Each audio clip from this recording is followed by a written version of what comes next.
An old Victorian on Hemlock Hill had stood vacant for as long as anyone could remember. Its turrets and gables were shrouded in perpetual shadow, and locals whispered of eerie lights and mournful wails echoing through the night.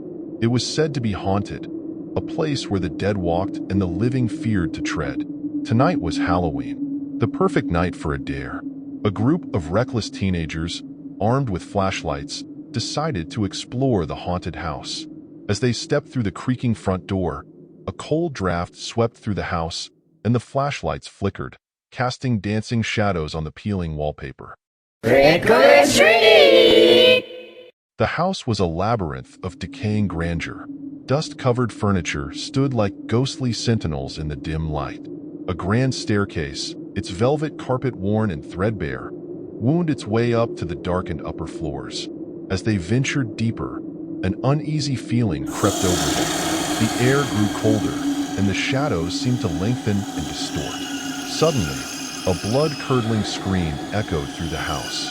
Their hearts pounded in their chests as they rushed to the source of the sound. In a dimly lit room, they found their friend, Sarah, frozen in terror, her eyes wide with fear.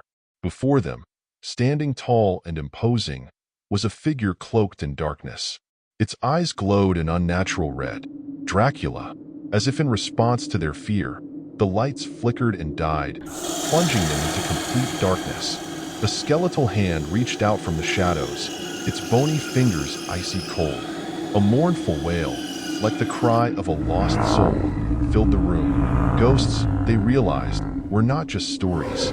Panic set in. They stumbled over furniture, their flashlights useless in the impenetrable darkness.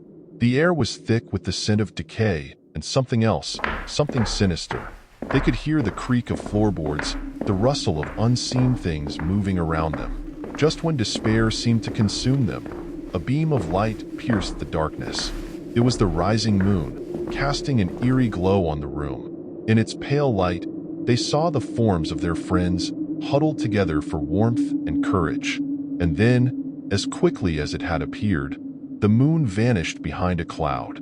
The night had ended, but just wait until next year.